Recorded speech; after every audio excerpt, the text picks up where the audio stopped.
Córdoba Maquilón. Soy abogado y docente universitario. Soy servidor público también. Soy magíster en Derecho de la Universidad de Medellín, especialista en Derecho Administrativo, especialista en responsabilidad contractual y extracontractual del Estado. He cursado muchos diplomados, en su mayoría tienen que ver con la administración pública, otros en derechos humanos y varios en derechos y en el aspecto social, y otros, varios de ellos, por ahí unos 5 diplomados en género. Entre ellos tengo diplomado en género y gestión de las organizaciones públicas, diplomado en equidad de género, diplomado en neuroeducación y equidad de género. Estoy cursando en la actualidad con la Universidad de Antioquia el diplomado en planeación y gestión pública desde una perspectiva de género. Soy sensible al tema de género, comparto con las nuevas masculinidades, como lo llamamos, no hegemónicas y corresponsables, es decir, los hombres que obviamente sentimos que somos iguales con las mujeres, y también nos unimos para luchar por la reivindicación de sus derechos como tal, porque si bien es cierto, han sido excluidas, así como varios grupos poblacionales excluidos históricamente. Entonces, el tema lo vamos a tratar. Vamos a empezar viendo 5 definiciones que son género, identidad de género, sexo, orientación sexual, identidad sexual, para que nos lleve a abordar al conocimiento, pues, de lo que es el género, y de allí poder dilucidar de la mejor manera lo que es violencia de género. También miramos la prevención de las violencias de género, la atención de las mismas, los derechos de las víctimas y toda la normatividad, tanto nacional e internacional, que ello amerita. De igual manera, trabajamos con la Ley 1257 de 2008 y los códigos penal y de procedimiento penal. Entonces, empezamos. Vamos a hablar de 5 definiciones. Estas 5 definiciones con el fin de acercarnos al tema de violencia de género.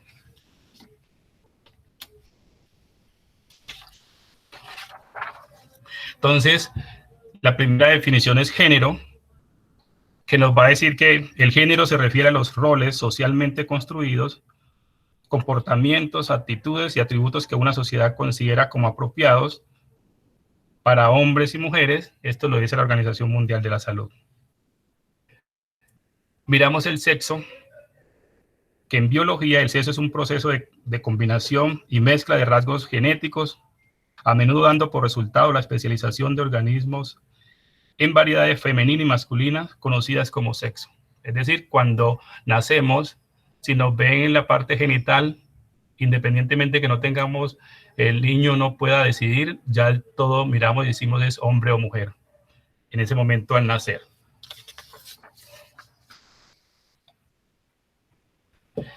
Identidad de género. Esta identidad de género decimos que las construcciones a través de las cuales nos identificamos como hombres o como mujeres. Y al identificarnos como hombres o como mujeres, también de allí vamos a mirar que hay encontramos los transgeneristas y travestis, transexuales y transformistas.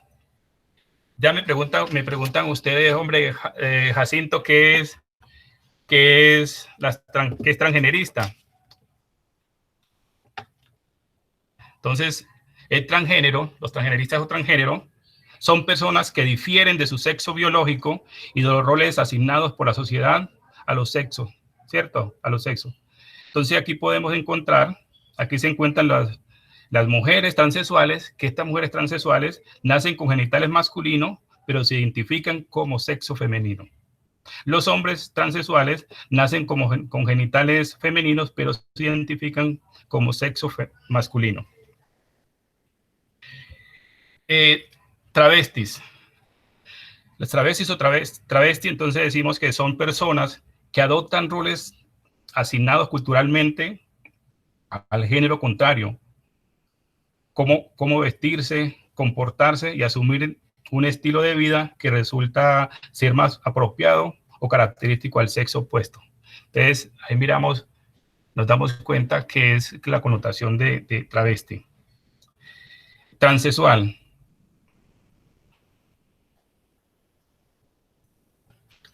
El caso, el transexual,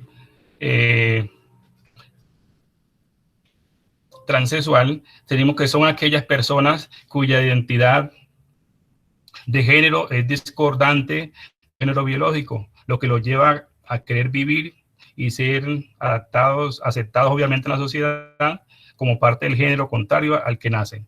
Entonces, qué interesante tener en cuenta esto. Y ya nos ubicamos en lo que son los transformistas.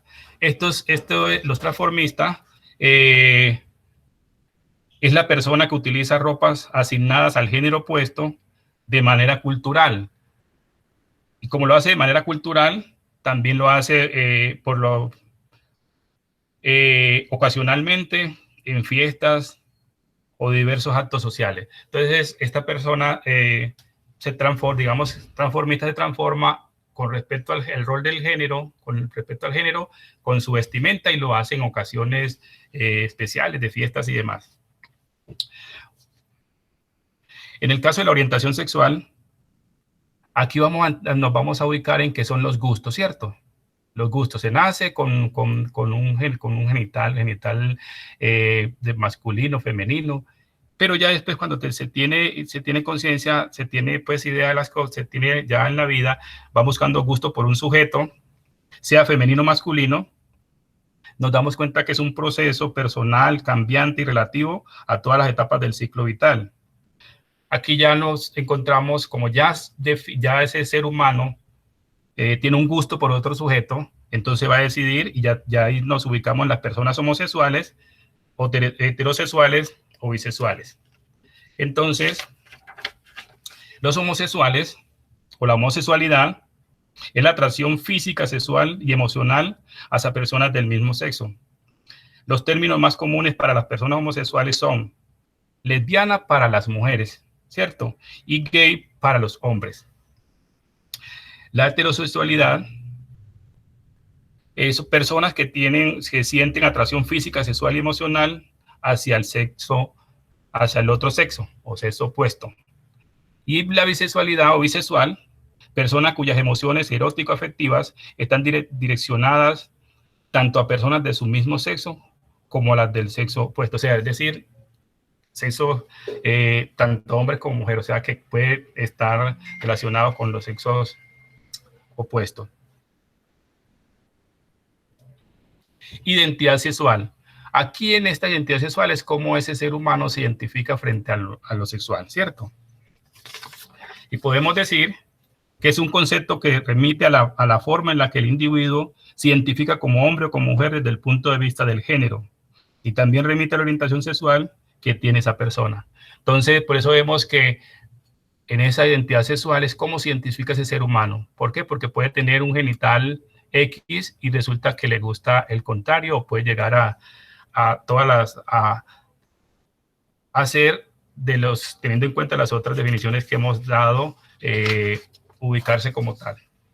Cuando ya tenemos estas 5 definiciones, si bien es cierto, podría uno hacer como un taller, un ejercicio, un taller, diríamos así, sacar cada uno una hojita, hacer una figura del cuerpo humano como hombre o mujer y después buscar identificarse con estas definiciones. Pero bueno, podemos hacerlo desde cada uno, desde la mente, es decir, de su pensar en cómo se puede identificar, pero lo vamos a mostrar ya pues para que no nos tardemos mucho, porque pensaba hacer el taller, pero sigamos.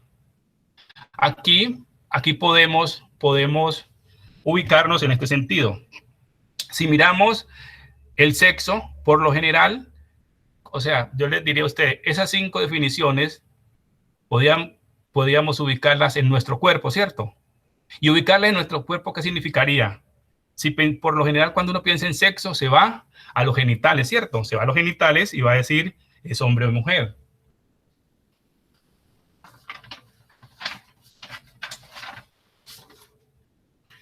si es hombre, hombre o mujer. Entonces, sexo asignado al nacer, femenino, masculino.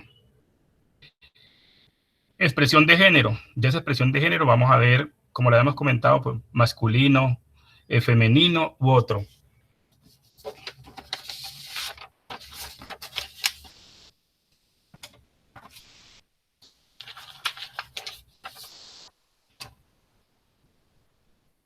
Que está relacionada con esa expresión también que la persona maneje. Identidad de género. Aquí la podemos tener en cuenta que esa identidad de género está reflejada, la podemos reflejar en nuestro cuerpo, en el cerebro. Ahí está, podemos decir que para uno está la orientación sexual, está la identificación sexual y puede estar el género. Entonces miramos identidad de género en el hombre, la mujer u otros, que va desde el cerebro. Miramos desde la parte de la orientación sexual, que es como dijimos, esta que es ubicada en los lesbianas, los gays, bisexual, heterosexual, por lo general, como ya esa decisión que toma el ser humano conscientemente, casi siempre sale en el cuerpo humano, lo ubicamos en el corazón, ¿cierto? Porque ahí está la identidad. E incluso también hay muchos que dicen que cuando sienten mariposas en el estómago, eso puede estar reflejado en alguna de estas definiciones que dimos, pero bueno, cada quien tiene su percepción y lo siente como tal.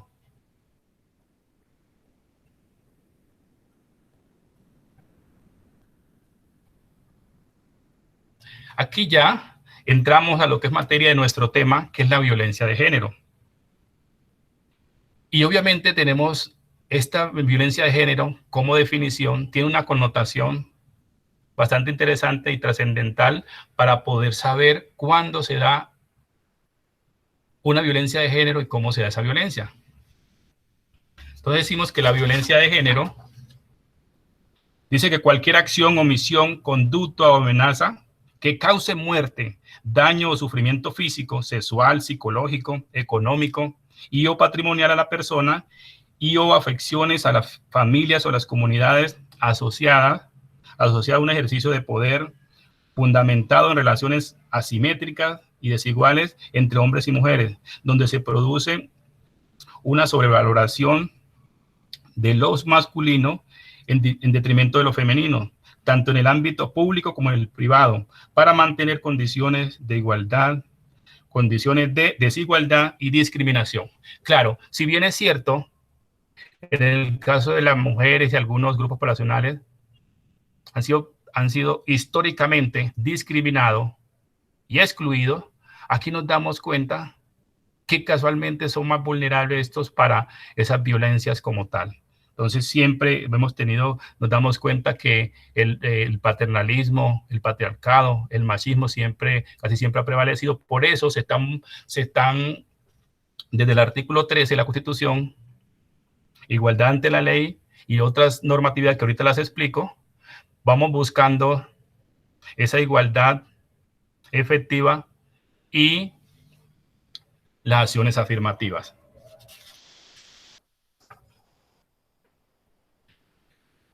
Una de las normas que le estaba haciendo alusión es la ley 257 de 2008, que preceptúa, es por el cual se dictan normas de sensibilización, prevención y sanción de formas de violencia y discriminación contra las mujeres, y se reforma obviamente el Código Penal, porque el Código Penal y procedimiento penal traía unos aspectos en la cual ya han sido modificados para ir a la altura o a nivel de buscar ese bienestar y obviamente eliminar un poco esa violencia hacia las mujeres al género y todo eso. Entonces, esos principios están igualdad real y efectiva. Entonces, igualdad real y efectiva, como les decía en la Constitución, está en el artículo 13, que ya lo explico. Derechos humanos. El segundo derechos humanos dice que los derechos humanos, los derechos de las mujeres son derechos humanos. Claro, los derechos humanos los tiene toda persona en cualquier tiempo y en cualquier lugar. Entonces, si nosotros no hacemos un paréntesis aquí para definir o diferenciar lo que es derecho, lo que es derechos humanos y lo que es derecho internacional humanitario, yo puedo decirles que el derecho en el caso del derecho, ese conjunto de normas jurídicas que regulan la convivencia del hombre en una sociedad. ¿Qué quiere significar derecho? Significar eso, que a nosotros en una sociedad nos regula unas normas y tenemos que obedecerlas. De hecho, cada sociedad tiene, para lo que una sociedad es derecho, para otros no lo es. Si bien es cierto, nos ubicamos, por decir algo, en los Estados Unidos. Estados Unidos tiene 50 estados y más de alguno de ellos está la pena de muerte. Nosotros en Colombia no tenemos pena de muerte. En otros países el hombre puede tener 6, 7 mujeres, la India y demás. Nosotros no. Y el caso del derecho internacional humanitario es obviamente ese derecho de la guerra, donde el protocolo 1 está diciendo que son los conflictos internacionales y el protocolo 2, adicional a los convenios de Ginebra, hace alusión a los conflictos internos. Si bien es cierto, nosotros, obviamente, en esos derechos humanos, en el caso de las mujeres, nosotros venimos de una guerra desde hace más de 52 años, en donde la mujer, obviamente, es la que más ha sufrido. ¿Por qué? Porque casi en su mayoría los muertos que ponen la guerra, independientemente de que casi siempre un porcentaje son hombres los que van a la guerra, obviamente es el esposo, el hijo, el sobrino, el primo de la mujer, de una mujer. Otro principio es principio de corresponsabilidad. Ese principio de corresponsabilidad hace alusión a esa responsabilidad compartida. Principio de integralidad, autonomía. Obviamente todos los seres humanos tenemos autonomía, obviamente sin infringir las normas como tal. Coordinación, no discriminación. Atención diferenciada. Esa atención diferenciada hace alusión ¿a qué? A esos acciones positivas que se dan o los enfoques diferenciales.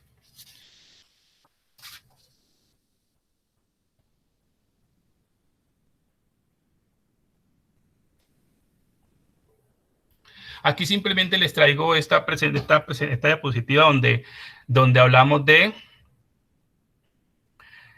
igualdad.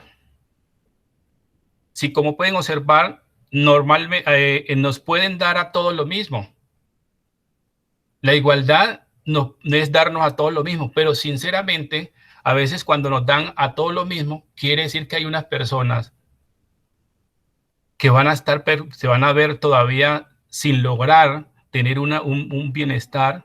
¿Por qué razón? Porque no han venido, por decir algo, grupos poblacionales históricamente marginados y con lo que se le da no alcanzan a suplir todas sus necesidades. Aquí estamos mirando que hay un partido de béisbol y a cada una de estas personas le están dando un cajón. Resulta pues que hay una persona que tiene una altura suficiente para superar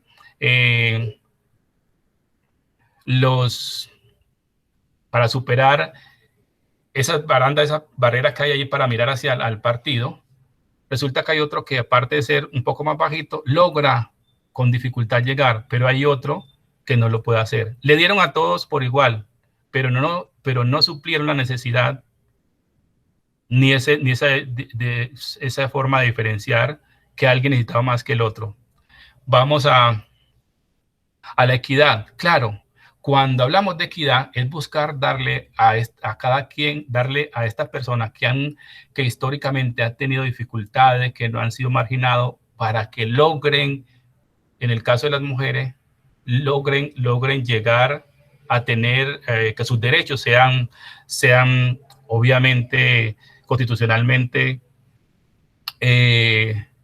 se le puedan dar de la mejor manera. Entonces, ¿aquí qué miramos? Pues la persona más alta no necesita el cajón para mirar el partido de béisbol. El otro solo necesita un cajón, porque es un poco más bajo que el más alto, pero obviamente alcanza.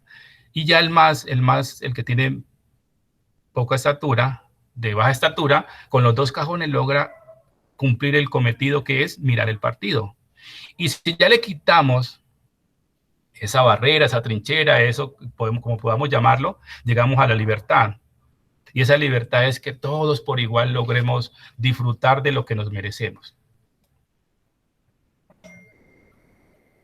Aquí vamos a mirar los derechos de las mujeres. Obviamente estamos hablando de la ley 1257 de 2008 y lo miramos desde el artículo 7. Y en este orden de ideas vamos a hablar de derecho a una vida digna. Obviamente todos tenemos derecho a vivir con dignidad, derecho a la integridad física. Nuestro cuerpo es un templo sagrado que nadie lo debe maltratar. Derecho sexual y psicológico.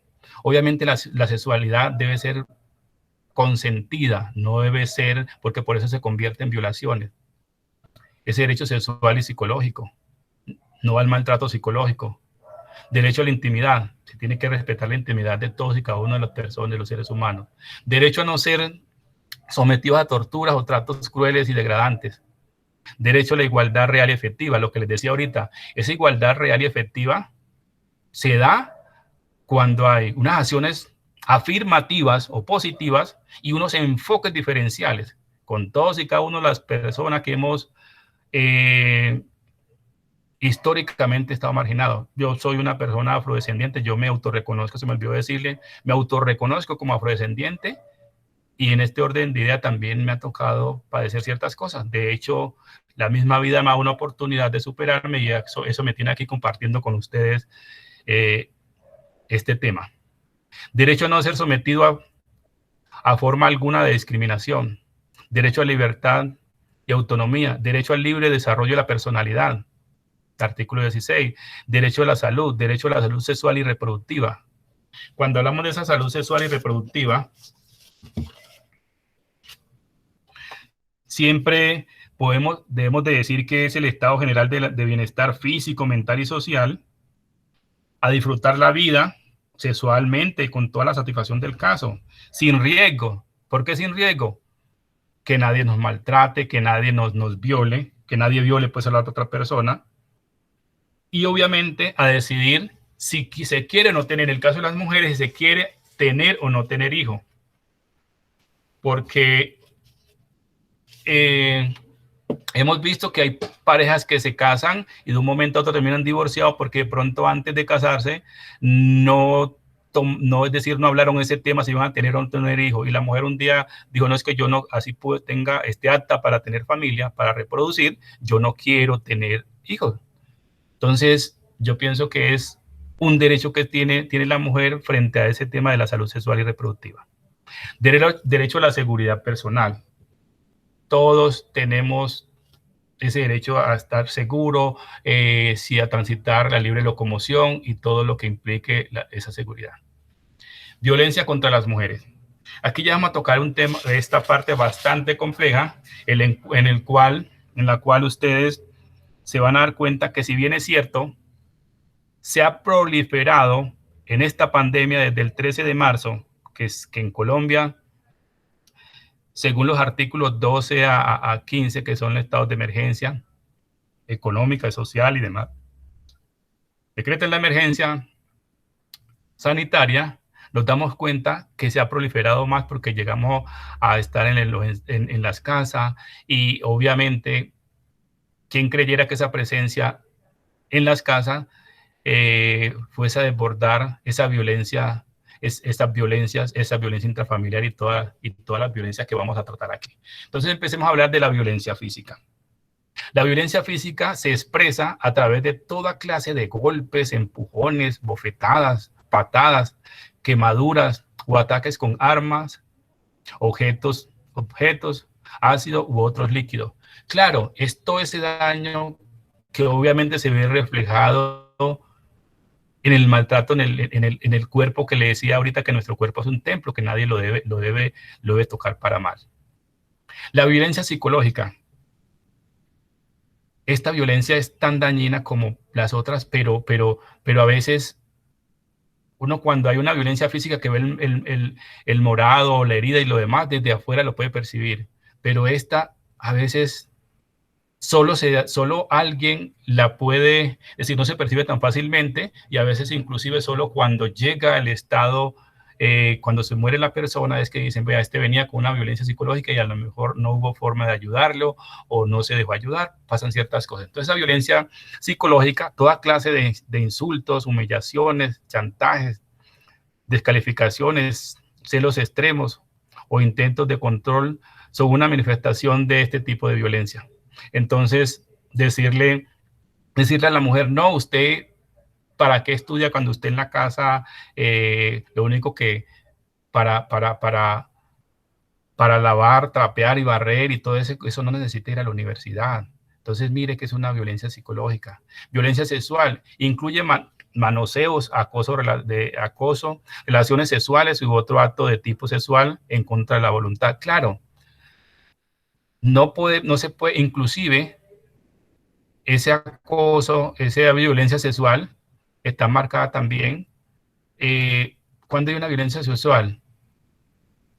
Resulta, puede ser la pareja, casados, pero si uno de los dos no le da el consentimiento al otro que lo haga, que tenga las relaciones, ahí es de una violencia sexual. Por decir algo, nos encontramos que a veces la mujer está en menstruación o tiene cólico o algo parecido y resulta que la pareja, porque se antojó, porque por decir algo sintió deseo y quiso estar con ella y le dice, no, no puedo por esto y esto y lo otro, y resulta pues que no obstante haberle dicho con educación, con prudencia y con todo ese respeto lo hace, allí se configura una violencia sexual.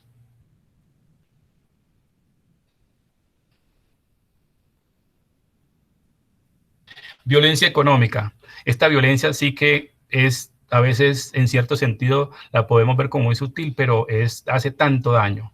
Hace referencia a las limitaciones y controles para el uso de dinero, el control abusivo de las finanzas, al incumplimiento de obligaciones económicas con los hijos e hijas y demás acciones u omisiones que producen un daño patrimonial.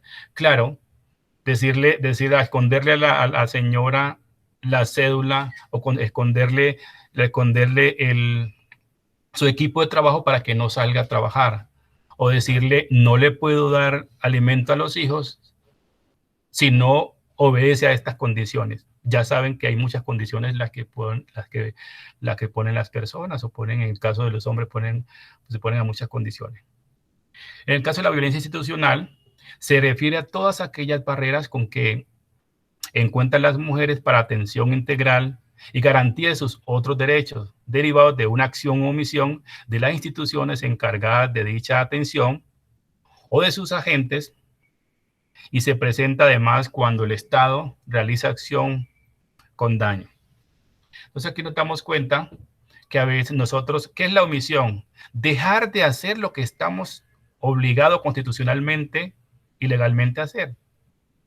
Y la acción es, obvia, en este caso, con lo que hacemos, causamos el daño. Entonces, a veces las instituciones, en el caso de atención a mujeres o grupos poblacionales, a veces no está preparado, o desafortunadamente las mismas acciones, porque no quieren hacerlo, se genera esa violencia institucional.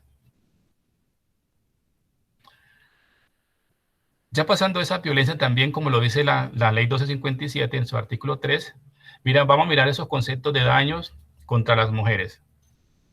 Entonces, esos daños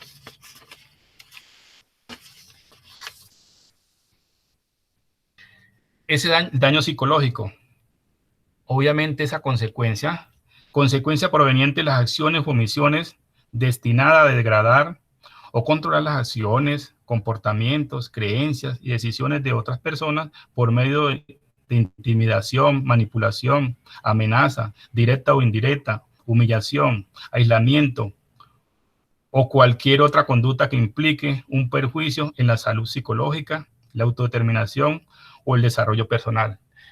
Aquí nos podemos dar cuenta que para nadie es un secreto que a veces puede ser la pareja o otra persona que ve una mujer vestida, hablemos del caso de las mujeres, ve una mujer vestida y le dice, esa ropa le queda fea, o esa ropa X situación, o sea, que le está causando un daño, cuando no fue. Si es la pareja, decirle de una forma educada, amor o esposa, le sugiero que esa ropa de pronto no se la ponga porque me parece esto y lo otro. Esa es una forma de llegar y decirle a la persona, una cosa hablada y no llegar en una forma despectiva, peyorativa, irrespetuosa, decirle a alguien eso que lleva puesto parece por decir algo, una prostituta.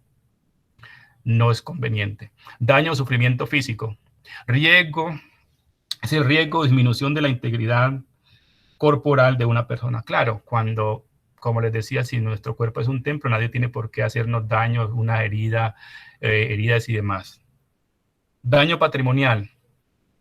La pérdida, transformación, sustracción, destrucción, retención o distracción de objetos, instrumentos de trabajo, documentos personales, bienes, valores, derechos o económicos destinados a satisfacer las necesidades de la mujer. Si bien es cierto, históricamente,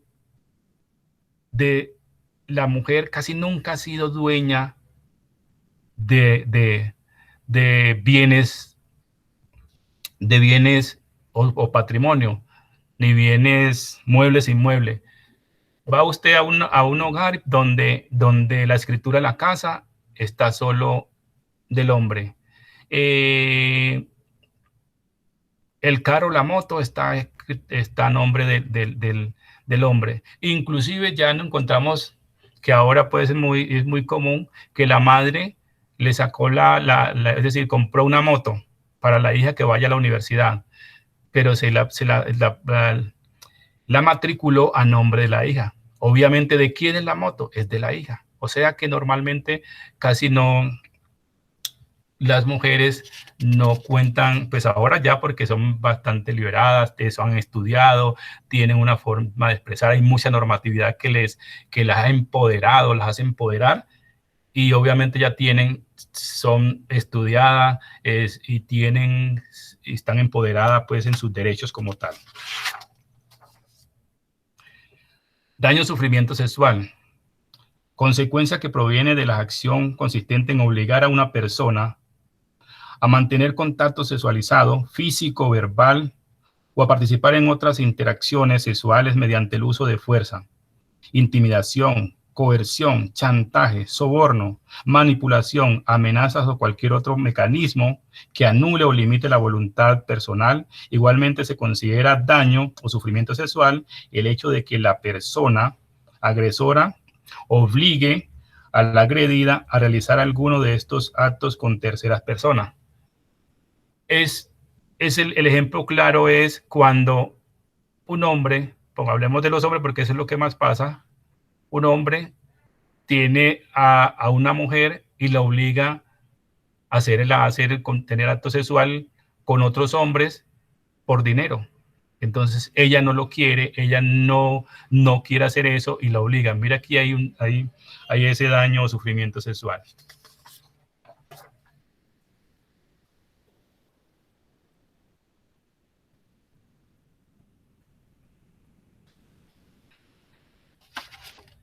Antes de mirar la atención integral, vamos a hacerlo desde la norma, mirar los derechos de las víctimas de violencia, teniendo en cuenta pues la ley 257 de 2008. En su artículo 8 lo vamos a explicar de la mejor manera. Vamos a dilucidarlo toda vez que es bastante complejo porque tiene varias normativas, y podemos decir que ese artículo 8 dice derechos de las víctimas de violencia, reglamentado por el Decreto Nacional 4796 de 2011, y dice que toda víctima de alguna de las formas de violencia previstas en la presente ley, además de los contemplados en los artículos 11 de la ley 906 de 2004 y el artículo 15 de la ley 360 del 97, tienen derecho a. Pero nos ubicamos en que ese artículo 11 de la ley 906 de 2004, que es el Código de Procedimiento Penal, trae también 10 derechos. Y de igual manera, la ley 360 del 97, que modificó las normas de la ley 100 de 1980, que era el anterior Código Penal, hacía alusión a los delitos contra la libertad y el pudor sexual, que también fue adicionado por el artículo 417 en el decreto 2700 del 91, obviamente del Código de Procedimiento Penal. ¿Y qué nos dice para ese caso, ese artículo 15 de la ley 360 del 97?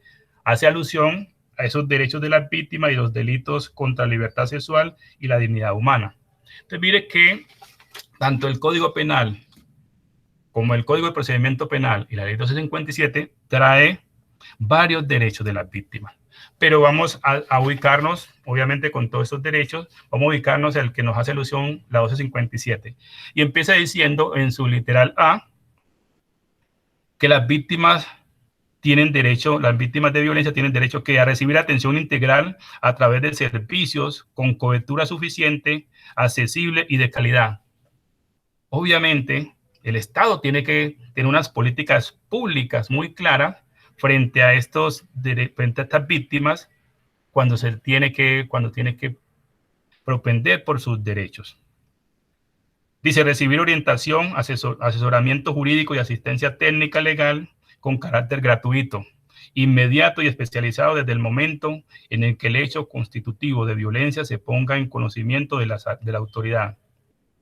Se podrá ordenar que el agresor asuma los costos de esta atención y asistencia. Recibir información clara, completa, veraz y oportuna en relación con sus derechos y con los mecanismos y procedimientos contemplados en la presente ley y demás normas concordantes. Dar su consentimiento informado para los exámenes médico-legales en los casos de violencia sexual y escoger el sexo del facultativo para la práctica de los mismos dentro de las posibilidades ofrecidas por el servicio. ¿Qué quiere decir ello? Que normalmente si una mujer que fue violentada, que recibió violencia como tal, en caso de violencia sexual, va al médico y se encuentra con los galenos, obviamente ella puede decir, quiero que me atienda una mujer. ¿Por qué? Me siento más en confianza, porque me siento más protegida, porque puedo presumir de que no voy a ser revictimizada. Entonces ella lo puede hacer. Las entidades promotoras y prestadoras de servicios de salud promoverán la asistencia de facultativos de ambos sexos para la atención de víctimas de violencia. Claro, encontraba uno que en hospitales, a nivel de personal médico, un 90% hombres y un 10% si acaso mujeres. Y la persona violentada llegaba y en esos momentos no había una mujer, le tocaba casi que por obligación dejarse atender de un hombre cuando lo que ella obviamente quería era que la atendiera una mujer. Recibir información clara, completa, veraz y oportuna en relación con la salud sexual y reproductiva, lo que les decía. Claro, hay que explicarle lo que es la interrupción voluntaria del embarazo. O sea, todo eso hay que explicárselo si la merita, si puede tener o no familia, todo eso hay que explicárselo a la persona.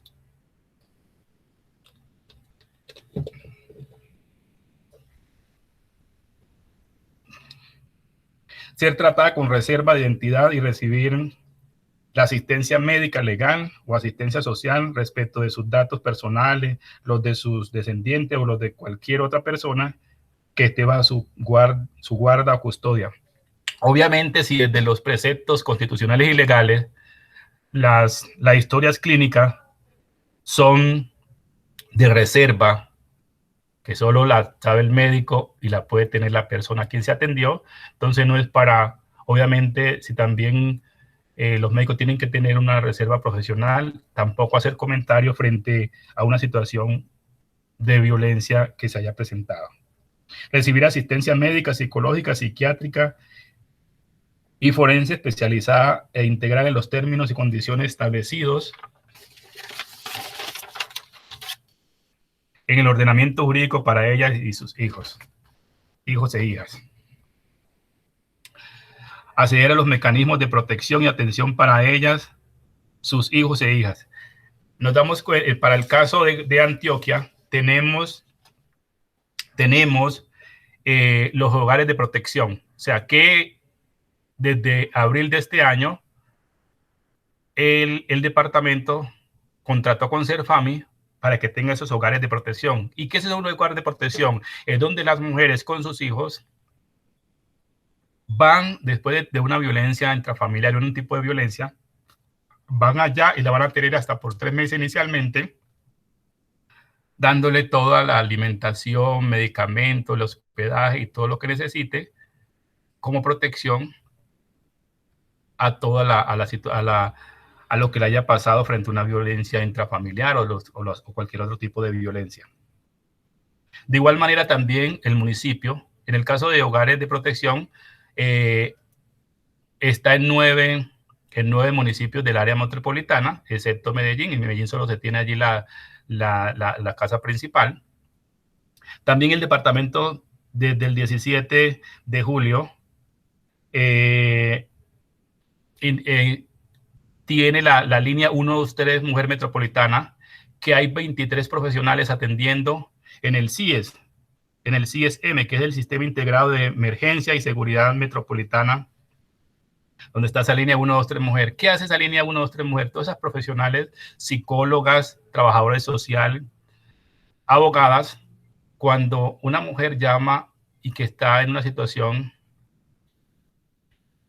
de riesgo de violencia y demás, se le da la atención desde la línea y se manda un transporte a recogerla donde esté para llevarla a esos hogares de protección para que tenga esté protegida, valga la redundancia, tenga alimentación, tenga tranquilidad. Y obviamente esos profesionales, unos profesionales con ella, dándole la atención psicosocial y jurídica que necesita.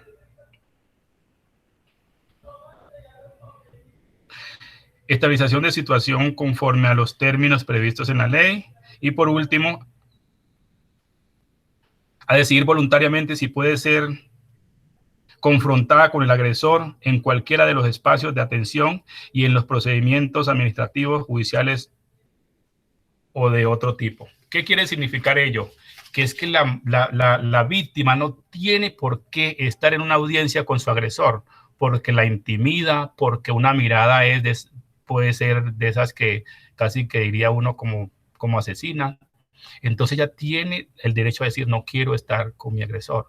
Si se trata de alguno de los grupos poblacionales donde hay un indígena que no hable bien español, hay que buscar a alguien que como intérprete. Alguien que por lenguaje de señas tiene que tener un intérprete de lenguaje, alguien de lenguaje de señas. Entonces, en ese orden de ideas, el Estado tiene que buscar todo, tiene que ir a unas políticas públicas donde tenga unos mecanismos con los cuales cada uno de los seres humanos frente a una situación que nos toque, estar bien atendido. Ahora sí miremos atención integral. Y la atención integral hace alusión a que se debe brindar información oportuna y completa, orientar y activar la ruta, salud, protección, justicia. Obviamente ese derecho y ese deber de denunciar que tiene. Acompañamiento psicojurídico, como les decía, que la ley de hogares de paso y la línea 123 Mujer a nivel del departamento, pues creada por el departamento, la Secretaría de las Mujeres, el departamento de Antioquia, se tiene esos profesionales, esas profesionales, claro, como se trata de temas de mujeres, todas son mujeres, y que se haga también un seguimiento. Aquí ya, como estamos hablando de prevención, pasamos a mirar esas rutas de atención a seguir cuando se presentan casos de violencia contra las mujeres.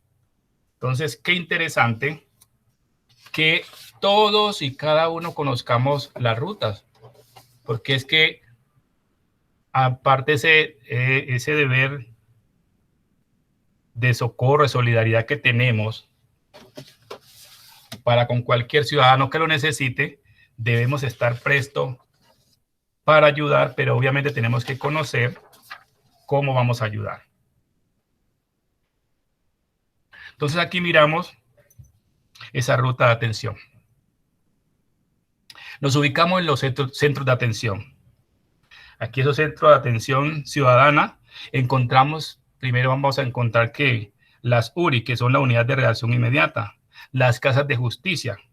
Ahí también vamos a llegar a los centros de atención a víctimas de delitos sexuales, que son llamados los CAIBAS, que encontramos en algunos barrios y demás. Y el Centro de Atención a Víctimas de Violencia Intrafamiliar. Esta violencia intrafamiliar también vemos que se ha incrementado tanto ahorita con la pandemia, y los encontramos en los CAIBICS. Siguiendo esta ruta, vamos a mirar hecho de violencia contra mujer. Empezamos mirando dónde puede denunciar. Claro, tenemos que ver dónde se debe denunciar. Y esa denuncia podemos empezar por la Policía Nacional, estación de policía, que esa estación de policía en cualquier parte, en los municipios encontramos policía. Entonces, esa Policía Nacional, la estación de policía, remite ¿qué? Recibe la denuncia y remite ¿dónde? A la Fiscalía. También tenemos el CTI y la SIJIN, que hay personal con funciones de policía judicial. También la Fiscalía y las casas de justicia. Y obviamente las comisarías de familia que remiten a la Fiscalía. Los organismos de control. Sabemos que estos organismos de control para estos casos, que hacen parte del Ministerio Público, ¿quién son? Personería, Defensoría del Pueblo, personerías municipales. En municipios, por lo general, cuando no hay obviamente la Defensoría del Pueblo y demás, los personeros municipales cumplen la función de Ministerio Público, por lo tanto tienen que velar por los derechos humanos de las personas que residen en ese municipio. ¿Dónde brindar atención? Entonces, cuando hablamos de dónde brindar atención, aquí ya lo que les había hablado, hogares de paso, hogares de acogida, hogares sustitutos, donde se llevan esas personas que están en inminente peligro o han sido violentados en sus derechos, y para ya darle la atención como tal, los medicamentos, darle la alimentación, la vivienda y demás. Entonces miramos la asesoría, también obviamente tiene que esto ir aunado con la asesoría jurídica y la atención pues a las víctimas. Entonces la asesoría jurídica, defensorías de familia, está en cabeza pues de las defensorías de familia, comisarías de familia, personerías municipales, procuraduría, consultorios jurídicos universitarios, centros de conciliación, cabildos indígenas, defensoría del pueblo. Sabemos que los consultorios jurídicos tienen esa función de atender a las personas de escasos recursos para lograr llevarle los procesos, sacarlos adelante de la mejor manera, porque son de escasos recursos, como vuelvo y lo digo. También la atención a víctimas, centros regionales de atención y reparación a víctimas. A falta pues de estos, las alcaldías y las gobernaciones deben asignar a una persona responsable que garantice la atención efectiva a las víctimas. Si vamos a la gobernación de Antioquia, en la Secretaría de Gobierno tenemos allí oficinas donde están pendientes también de esos procesos. Y siguiendo pues con esto del hecho de la violencia contra la mujer, miramos dónde pueden buscar medidas de protección.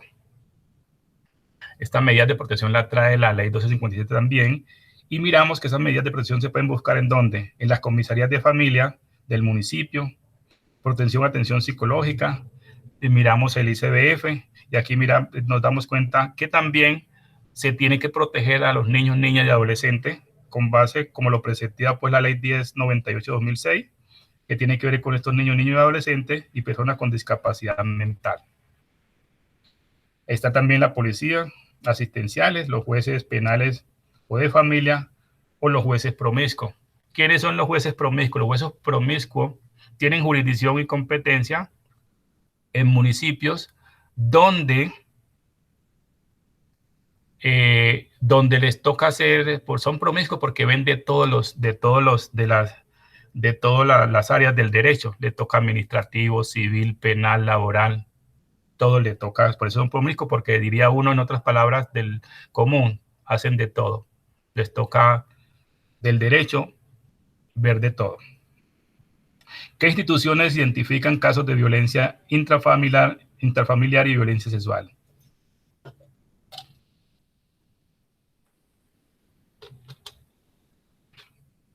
Estas instituciones, normalmente sabemos que la familia es una institución.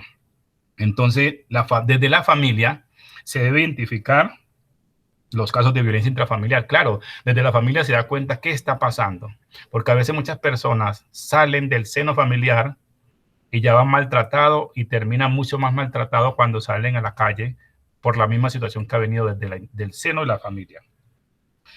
Entonces, identifican la familia, las comisarías de familia, instituciones educativas, hospitales, centros de salud.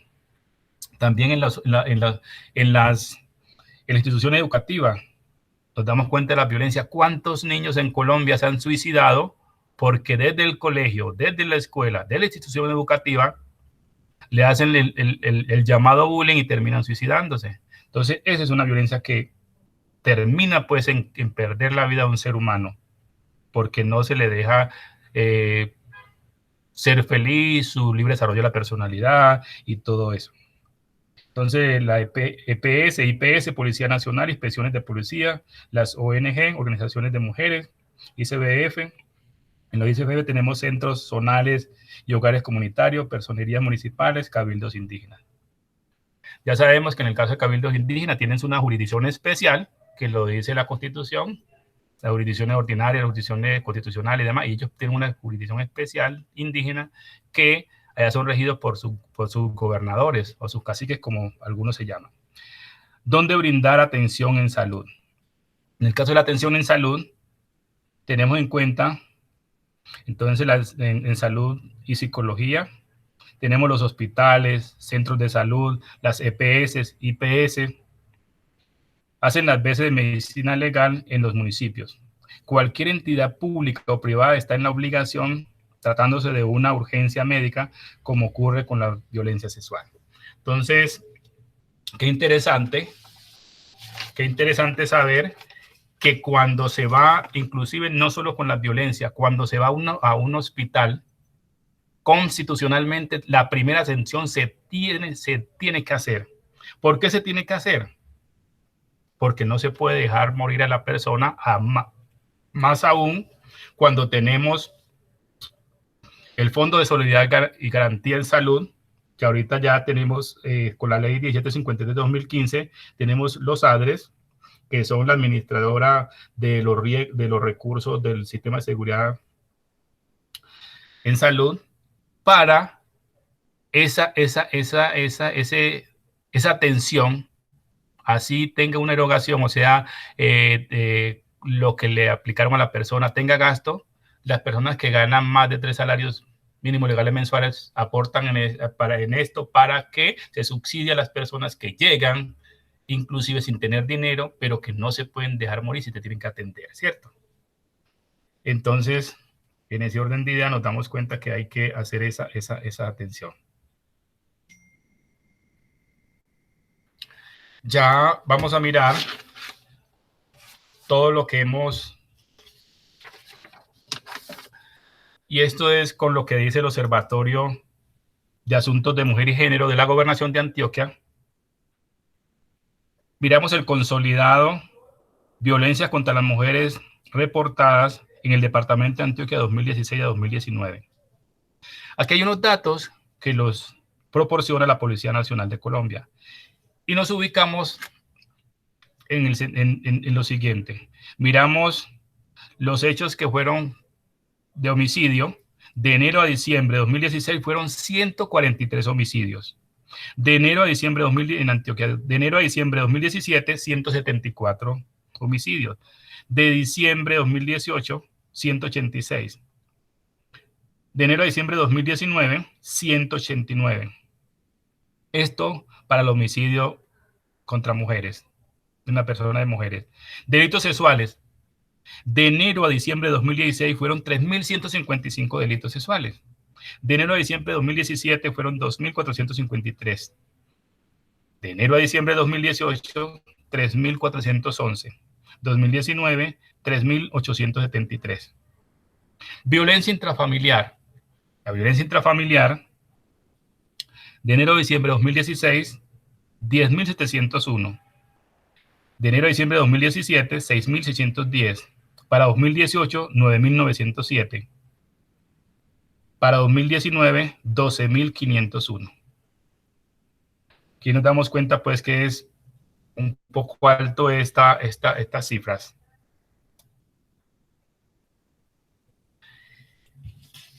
El mismo observatorio nos muestra número de casos de mujeres asesinadas por municipios de Antioquia en el 2019. Según soporte de la Policía Nacional, entre el 1 de enero y el 31 de diciembre de 2019, se registraron 189 presuntos feminicidios en Antioquia. El mayor número de mujeres asesinadas se presentó en Medellín, seguido de Bello y Caucasia.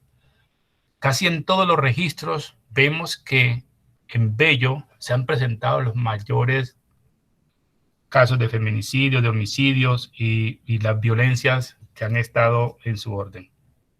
Aquí en estos casos miramos, obviamente, Medellín, 48 casos, Bello, 15 casos, Caucasia, 13 casos, Cáceres, 8 casos, Itagüí, 8 casos, Turbo, 6 casos, Ciudad Bolívar, 5 casos, y así sucesivamente, pues, a llegar hasta los que tuvieron solo un caso.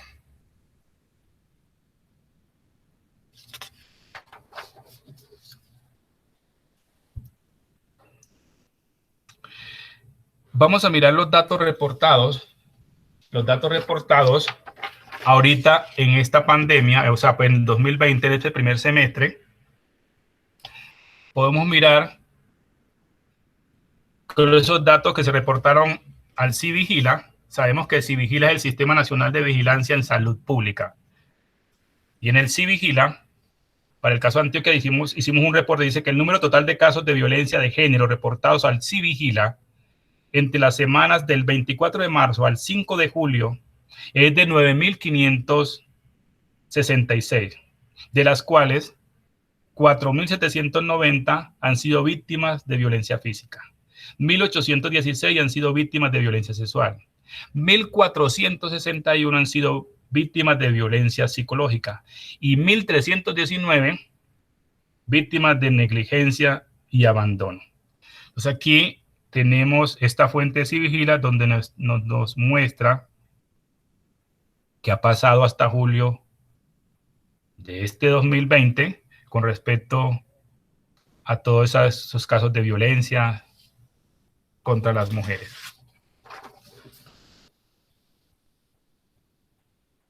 También otros casos reportados al CIVIGILA.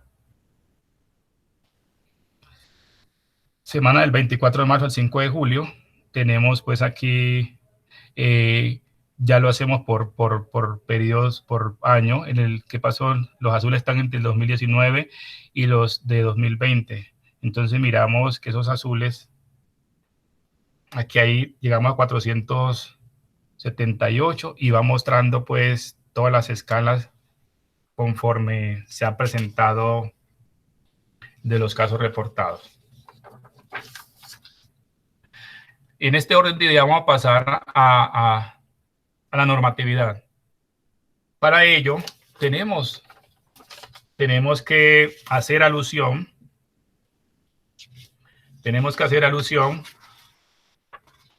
a todos esos convenios y tratados internacionales en los cuales, obviamente, Colombia está suscrito y debe darle total cumplimiento. Entonces, reivindicación de los derechos de las mujeres. Con la Ley 51 de 1981, aprobatoria de la Convención que eliminó todas las formas de discriminación contra las mujeres, esta es la CEDAW del 79, obviamente se quiere pues que no haya más discriminación. ¿Y qué decimos allí? Esa convención sobre la eliminación de todas las formas de discriminación en la mujer, obviamente está la ONU, las Organizaciones de Naciones Unidas en el 79, y acá lo ratificamos con la ley 5181, que está diciendo que la convención considerada como una declaración internacional de los derechos de las mujeres. Ahí se busca todos esos derechos especiales de la mujer. Y en su artículo segundo, que está diciendo de esa convención de la CEDAW, establecer la protección jurídica de los derechos de las mujeres sobre una base de igualdad con los hombres y obviamente garantizar pues todos los derechos. Si bien es cierto, me preguntarán, Jacinto, ¿por qué habla de la CEDAW de un convenio, una convención, perdón, y por qué se está aplicando acá? Claro, se aplica ¿por qué? Porque el artículo 189 de la Constitución, que está diciendo que el presidente de la República tiene varias facultades. 28 facultades tiene él. Y en el numeral 2 está hablando de esa facultad de celebrar tratados o convenios que obviamente los ratifica, los aprueba el Congreso. Y ubiquemos en el caso de lo que todas las funciones, toda parte de esa facultad que tiene el presidente de la República. El presidente de la República, pues me gusta mucho explicar esto porque constitucionalmente lo debemos saber. Y lo explico mucho en mis clases de Derecho Constitucional, donde sabemos que el presidente es jefe de Estado, es jefe de gobierno y es es suprema autoridad administrativa. Y todas esas tres connotaciones que tiene, todos esos tres poderes, diríamos así, simboliza la unidad nacional. Por lo tanto, el presidente, como jefe de Estado, puede suscribir, como les decía, estos convenios y contratos y tratados en los cuales se aplican ya mediante una ley, van a entrar en vigencia en nuestro país y se vuelve erga omnes. ¿Por qué es erga omnes? Para cumplimiento de todo el mundo. Y que además de ello, toda convención debe ser finalmente pues cumplida. Entonces, ¿qué miramos? Que son principios fundamentales del derecho internacional. Hay un principio fundamental del derecho internacional que se cumplan esos tratados. Y eso hay un principio que dice pacta sunt servanda. ¿Qué significa pacta sunt servanda? Pacta sunt servanda, que los pactos y tratados deben ser cumplidos.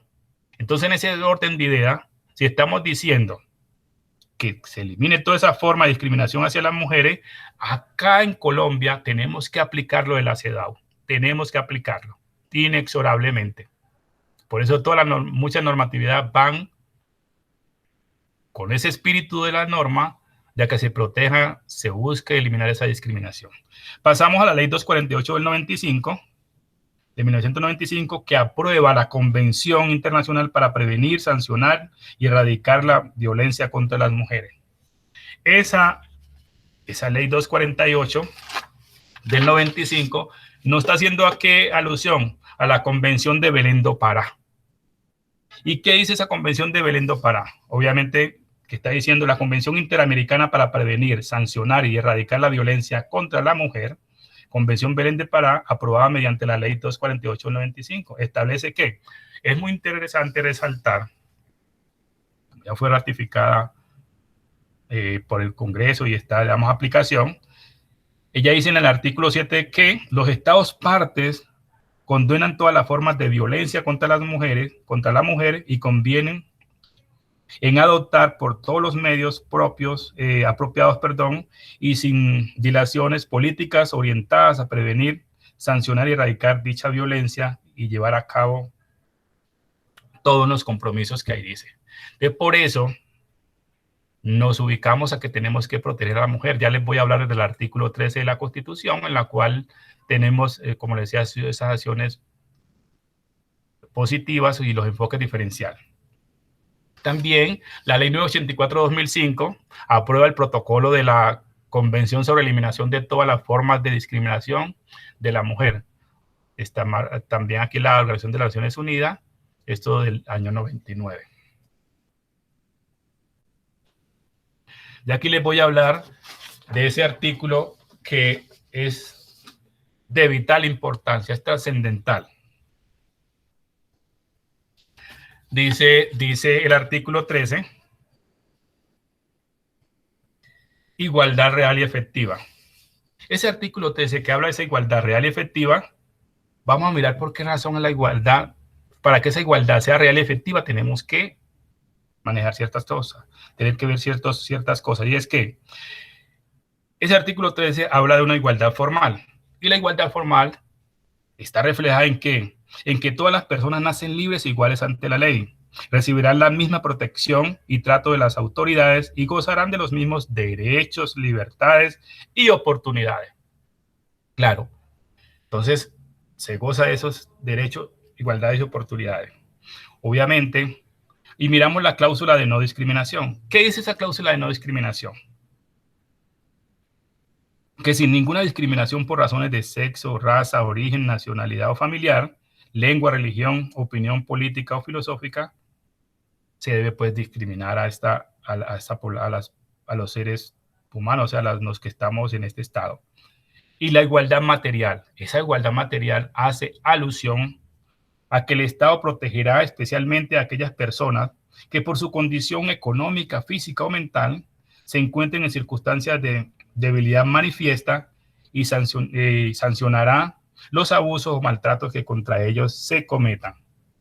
Entonces, aquí tenemos que mirar que hay unas acciones afirmativas o positivas. ¿Qué son esas acciones afirmativas o positivas? Son esas acciones en las cuales el Estado busca unas políticas públicas para estas mujeres o población que históricamente han sido discriminadas y excluidas y vulneradas en sus derechos, tengan obviamente esa oportunidad de que ya no ser más maltratado, de que sus derechos se hagan efectivos como tal. Por eso se busca eso como tal. Y un enfoque diferencial, claro. Y ese enfoque diferencial es que si es una comunidad indígena, afrodescendiente, personas con discapacidad, personas bajas de estatura, buscar la forma de que ellos tengan, que esos derechos se le puedan dar como tal. Miremos una cosa, si hacemos un análisis de ciudad, si miramos ciertas cosas en Medellín, vámonos a Medellín, que es donde estamos, no veo dónde hay, por decir, teléfonos para personas de baja estatura. Las rampas y demás para personas discapacidad, en silla de ruedas y demás. Mire que inclusive el metro, que fue construido hace muchos años, nunca en su momento de construcción pensaron en que para esa época obviamente había personas con situación de discapacidad y no pensaron para la rampa ni los ascensores, nada para estas personas. Entonces miren que a veces, independientemente que estén las normas, a veces no las cumplimos como tal. Derecho en la educación. Si hablamos de mujeres y grupos poblacionales excluidos, nos damos cuenta que a veces, es decir,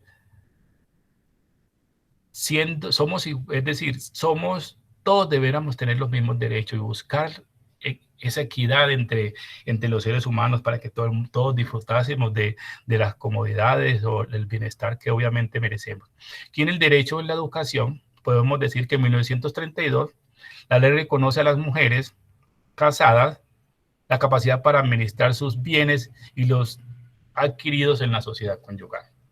Entonces, miren que la mujer podía trabajar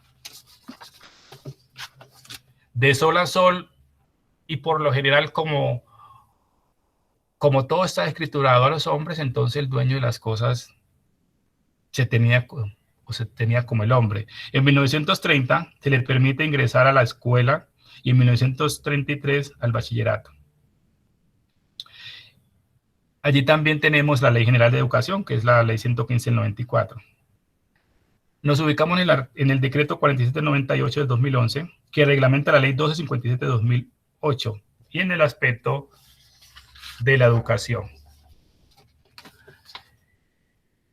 Nos vamos a mirar la participación de las mujeres en los escenarios de poder y de toma de decisión. Yo pienso que estos últimos años se ha visto un poquitito más esa participación de las mujeres pues en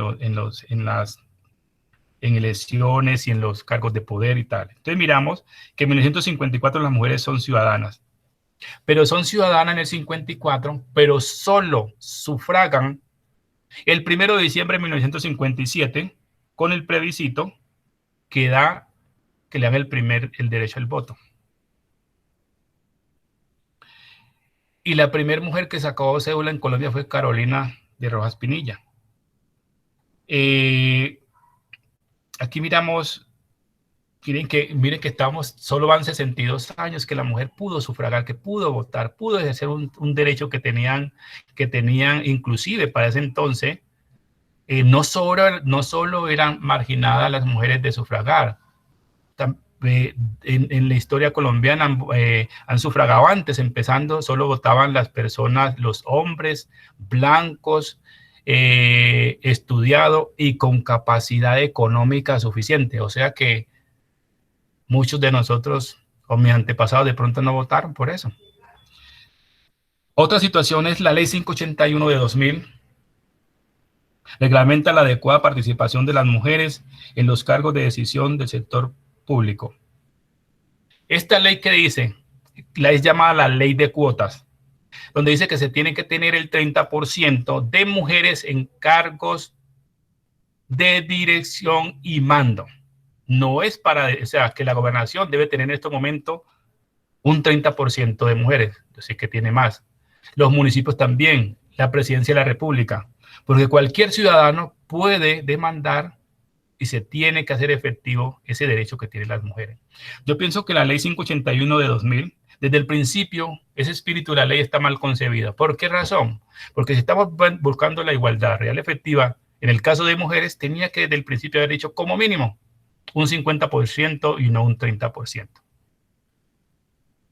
La ley 1475-2011 aprobó la obligación de que en las listas de candidaturas para elecciones a cuerpos colegiados se incluyeran al menos el 30% de mujeres. Claro, ¿qué ha pasado históricamente en cuestiones de elecciones, en cuestiones de listas y demás? Por lo general se han puesto a las mujeres como se ponían, pues porque ya las cosas han mejorado, como para llenar allí cuando era por listas y casi nunca salían. O sea, para nadie es un secreto que vamos a las corporaciones político-administrativas y si hay un caso de la asamblea donde hay dos mujeres y dice la norma, la constitución dice que la asamblea puede tener un número de miembros de 11 a 31, mínimo 11, máximo 31. Los consejos municipales, las corporaciones político-administrativas llamadas consejos municipales, de 7 a 21. Si nos ubicamos en 1.122 municipios que tiene Colombia, hay más de un municipio que no tiene una mujer concejal. Les digo por el mío, no sé si vieron la foto donde está esa foto inundada. Yo soy de Vigía del Fuerte, soy oriundo de Vigía del Fuerte. En este momento mi municipio está inundado, donde es el municipio más pobre de los 125 que tiene Antioquia y uno de los más pobres de Colombia, que desafortunadamente allá lo que hay es pobreza, hay desolación, hay falta, a veces el Estado le falta llegar, desafortunadamente están los grupos al margen de la ley y se vuelve complicado. Entonces, mi municipio es uno que no tiene una mujer concejala. Entonces, esa participación, y hay que promover la gobernación de Antioquia con lo de la política para mujer, capacitó a muchas mujeres para que lograran hacer su campaña política bien, buscarle los avales y que llegaran a esas aspiraciones que tenían como alcaldesas, como concejalas, como diputadas. Infortunadamente sigue más el número de hombres en esas corporaciones político-administrativas. Si vamos al Congreso, el porcentaje es altísimo, obviamente, de hombres y muy poco el de mujeres.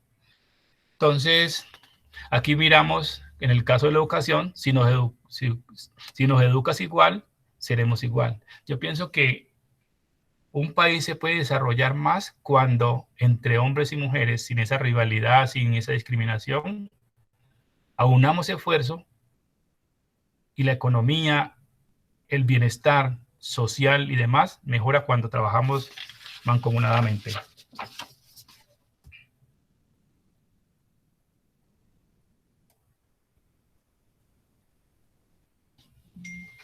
Seguimos en esta reivindicación de los derechos de las mujeres y nos damos cuenta que en el auto 092 del 2008, derechos de las mujeres en situación de desplazamiento. Esa ley 1448-2011 nos ha traído por todos los conflictos, si bien es cierto que desde 1964, cuando en Marquetalia ya sale la FARC-EP, y después más adelante todos los procesos de las autodefensas, nos damos cuenta que se han dado unos desplazamientos y obviamente las mujeres también han tenido que salir. Ya nos ubicamos en la ley 1257 de 2008. Esta ley, ¿qué hace? Dicta normas de sensibilización, prevención y sanción de formas de violencia y discriminación contra las mujeres. Se tiene que prevenir todos esos abusos contra las mujeres. La norma, obviamente, busca que no se abuse contra las mujeres. Y hay mucha normatividad que protege a las mujeres. Pero si bien es cierto, todavía hay tanto daño hacia las mujeres. También tenemos normatividad como la ley 1761 del 6 de julio de 2015, por la cual se crea el tipo penal de feminicidio como delito autónomo y se dictan otras disposiciones. Esta es la ley Rosa Elvira Celi. Entonces, miren que tenemos que todos buscar y aunar esfuerzo para que no se sigan vulnerando derechos, en especial los de las mujeres, grupos poblacionales. Yo parto de, hay un aforismo que dice, no le hagas a otro lo que no quieres que te hagan a ti. Y también una frase muy diciente y es que mis derechos empiezan donde terminan los de los demás. Tenemos que ser personas muy prudentes, muy responsables y no como decir, es que yo soy, como dicen por ahí, no, es que somos muy vivos y todo eso. O sea, eso de esa connotación de viveza no me parece bien, porque cuando pasas por encima de otra persona haciéndole daño, sacando provecho, eso no es bueno, eso no es bueno. Tenemos que ser justos, tenemos que ser muy respetuosos de los demás.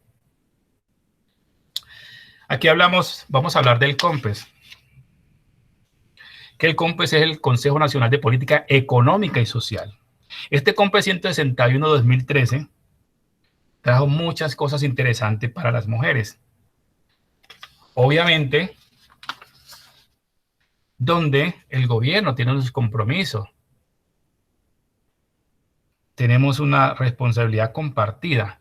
¿Y qué hace el COMPES? Dice, para el caso de las mujeres, dice que una construcción de paz y transformación cultural. A veces como ciudadano y como estudioso del derecho me preocupa que en este momento hayan tantas masacres en este país, se vean tanta situación de desigualdad. Es muy doloroso. Es inclusive muy triste cuando uno que está formado para enseñar, para compartir el conocimiento, a veces tenga que limitarse, porque si uno habla de derechos humanos en una parte donde no es bien visto que se hable de derechos humanos, tiene problemas. Entonces tiene uno que abstenerse de hablar de ciertas cosas porque a uno le encanta la academia. Yo estoy feliz en estos momentos. El cansancio de todo un día de labor se me pasó cuando retomé esta actividad y la verdad es que estoy feliz con ustedes acá. Entonces el COMPES, como le estoy diciendo, 161-2013, también hace alusión a la autonomía económica y acceso a activos. Obviamente ya vemos que hay muchas mujeres tienen una forma de sus emprendimientos, una forma de conseguir su dinero, de ser propietaria, de ser independiente, de ser educada, de lograr salir adelante incluso por sus propios medios, o que ya no tenga alguien que la esté ultrajando por lo económico o que le esté limitando o coartando su derecho de tener una economía sólida.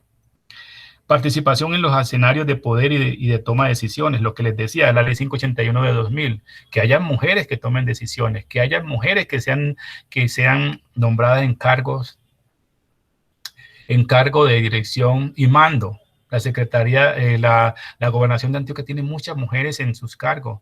Vimos que en el cuatrienio pasado Se rompen todos los paradigmas en Antioquia y hay una mujer como secretaria de gobierno. Ya juzgan ustedes si lo hizo bien o mal, pero la verdad es que estuvo allí 4 años y con seguridad, si estuvo los 4 años, yo asumo que hizo las cosas bien.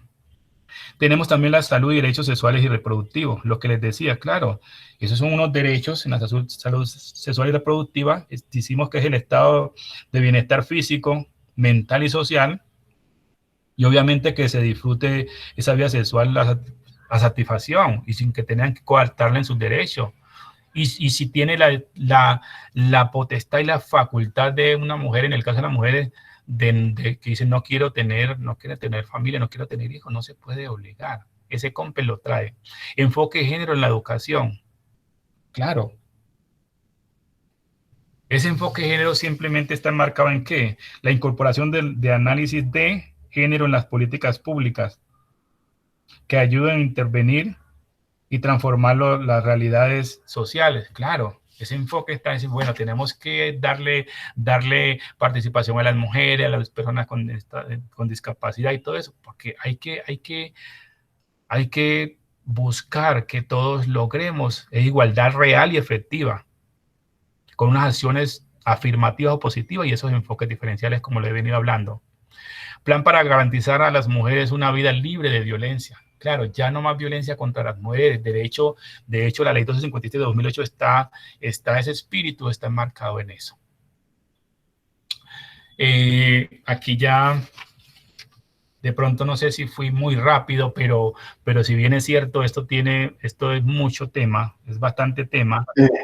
No, muy bien apreciado, doctor. No sé si alguno de los participantes tiene alguna consulta, algún requerimiento referente al tema.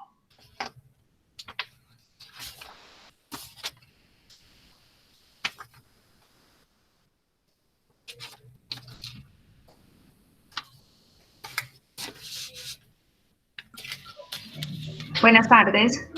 Buenas tardes. Pues realmente para mí el encuentro de hoy ha sido muy enriquecedor. Realmente no conocía muchos aspectos del cual habló el señor Jacinto. Para mí es nuevo todo como lo relacionado a las leyes, donde se hace como o se enfatiza acerca de la protección a la mujer. Me parece que fue muy constructivo el encuentro de hoy. Gracias por esa apreciación. ¿Y qué les digo? Yo pienso que los seres humanos, el ser sensible, nos hace mejores personas. Como les decía, hay cosas que Jacinto no se las he dicho, pero les voy a decir algunas pocas. Como les digo, ahí ven la foto donde está inundado mi pueblo. Soy una persona que salió adelante con mucho esfuerzo,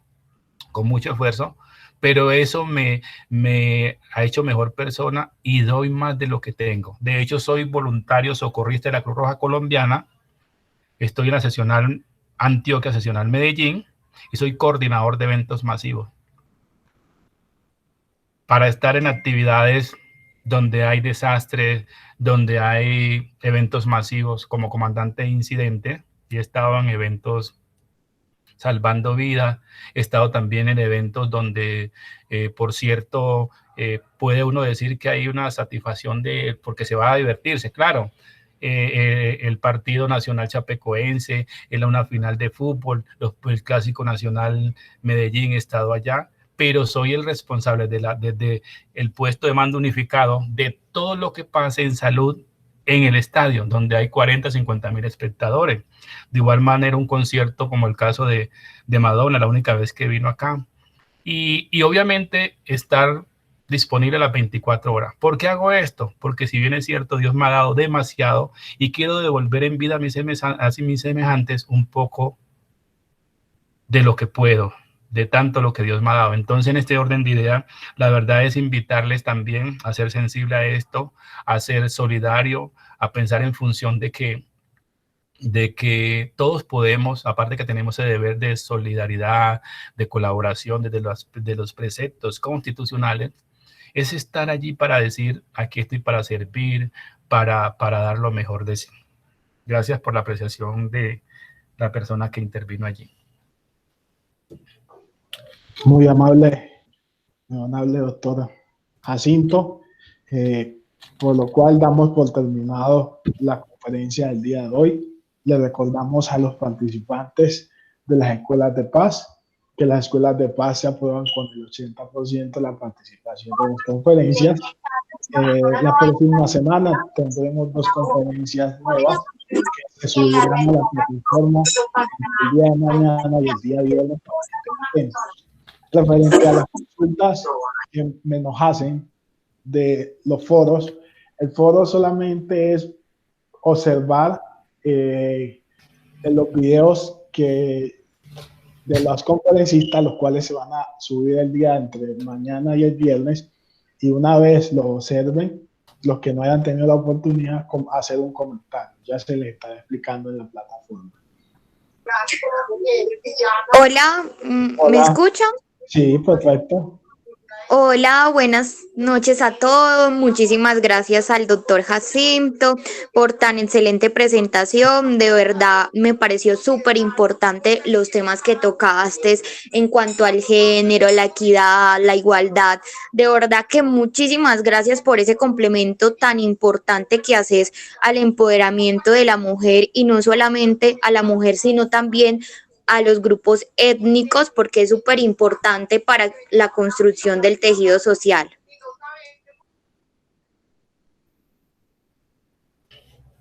Gracias, muy amable. Ahí seguimos trabajando para luchar por la reivindicación de los derechos tanto de Sí, las mujeres súper como de todos los importante, sí, grupos muy poblacionales que con importante. seguridad lo merecen. Gracias, muy amable. Muchísimas gracias a usted también. Sí, de hecho, obviamente tenemos que mirar esa interseccionalidad de la mejor manera, porque qué bien cuando uno llega hacia alguien y logra decirle aquí estoy contigo, tengo un compromiso, soy sensible a ciertos temas y aquí estoy con esa forma humilde de llegar y decirle a las personas así. Por lo general casi nunca me presento con los estudios que he hecho porque pues casi no me gusta, pero si bien es cierto, a veces hay que decirlo, porque eso cuando me llamó, les hago alusión cuando el compañero Brainer, y a quien le agradezco altamente el hecho de haberme invitado a esa conferencia de la Escuela de Paz, cuando me dijo, tranquilo, le dije, voy, yo lo hago con el mayor de los gustos, esto me gusta, esto me encanta, sé que estoy poniendo mi granito de arena para contribuir a la paz, para contribuir a esa igualdad real y efectiva, que es lo que queremos. Quiero ser sincero, y es que, como les decía ahora rato, también soy conferencista en Derechos Humanos y Derecho Internacional Humanitario, y he recorrido muchas partes del país, he estado en muchas instituciones donde me han llamado, pero a veces con todo lo que pasa, le toca a uno, en cierto sentido, como abstenerse un poco, porque ya ustedes saben cómo está el país. A las personas que de una u otra forma son líderes y lideresas comunales, me parece muy importante la labor que hacen, muy importante. Desde el 2018 soy profesor en la Universidad Remington, con los defensores de derechos humanos y líderes comunales, y ha sido para mí tan agradable hablar de interculturalidad, de la etnia, hablar de afros, de afrodescendientes, de palenqueros, de rom, de gitanos, pues hablar de raizales, de indígenas, porque es como llegar a estos grupos poblacionales, a estas etnias, y decirle, mire, usted tiene unos derechos, aprender del otro, acéptame como soy. Yo me autorreconozco como afrodescendiente y le digo simplemente yo te acepto y tú me aceptas. Es muy interesante. Yo estoy totalmente agradecido por haberme escuchado, estoy totalmente convencido que sí podemos cambiar, no tenemos que esperar que el mundo cambie, tenemos que nosotros dar el paso y cambiar para lograr que el mundo cambie. Gracias a todos por la atención que me han dispensado. Muchas gracias, honorable doctor Jacinto, a todos y todos los participantes de la Escuela de Paz. Agradecemos por su atención y disposición a la conferencia. Damos por terminado la misma el día de hoy. Y recordamos que la próxima semana, 14 de septiembre, continuaremos con las demás conferencias. Recordemos que las escuelas de paz serán certificadas una vez culminen. Y reiteramos que, atendiendo la virtualidad, la Personería de Medellín tomó la disposición de distribuir las escuelas de paz en 3 etapas. La primera del mes de septiembre, que corresponde la comuna 1 a la 7, en el mes de octubre de la comuna 8 a la 14 y en el mes de noviembre de la comuna 15-16 y los 5 corregimientos. Cada una tendrá una clausura y certificación. Esperamos esta conferencia sea de gran agrado para todos. Doctor Jacinto, muchas gracias. La personería está agradecido con su participación. Dios les bendiga, que tengan una buena noche, que el Señor me los colme bendiciones y me los proteja por siempre. Muy amables. Bueno, bendiciones para todos. Muchas gracias, hasta luego. Hasta luego. Muchas gracias, hasta luego. Hasta luego y gracias.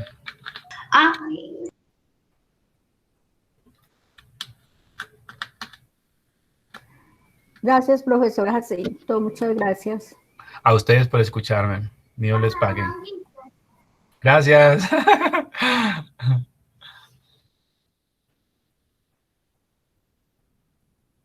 Para entregar el país unos especialistas a planificar.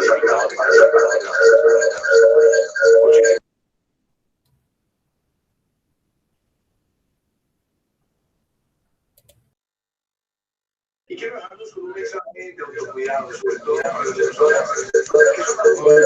¿Qué puso la cámara? No, estoy poniendo un mensaje. Ah, sí, se puso solo. Ya la voy a apagar, yo no voy a salir. Vamos a mandar un mensaje.